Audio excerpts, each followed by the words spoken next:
Thank you, Madam Toastmaster, fellow Toastmasters, distinguished Toastmaster, and our guest. And the one I'm evaluating today, Nayibi. First of all, I loved the flow of the conversation of the speech. It went very smooth, and you're able to transition from one point to another very easily. You're a plum, I think it is, or a plum. I think a plum sounds more appropriate.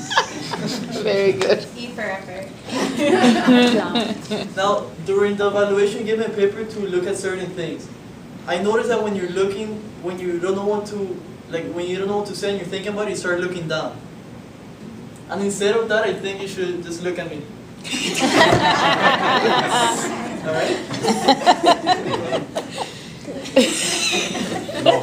And during that time, you could start thinking about what you're saying next. So, a recommendation that I would give is not to rely so much, I don't know if you memorized it or not, so much on memory, but also on being able to improvise a little bit.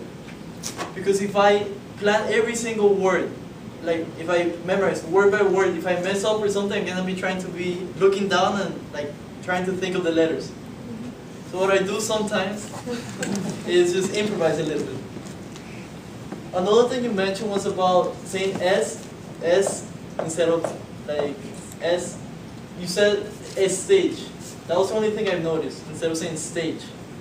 But the other words were very well done. Another thing I noticed was that you told me to look at was the movement with a purpose. I suggest that when you're giving an example, let's say two people talking, like you saw with Rosaline, when she pretended somebody else was talking, she went all the way to the other side of the stage. So her friend spoke something, and then the other one said something else. So this gives us an image of what's going on. Because if you mention it from here, you don't really have a personal image of it. So I suggest next time when you're doing that example, try to exaggerate everything a little bit more so we have more of an image. Like we're noticing in the beginning, our body language is very important. It's actually most of the conversation. So if we don't exaggerate our body language, we're not going to have that picture, that image inside of us. Now I would like to congratulate you on the subject because it was very interesting. And thank you for letting me evaluate you.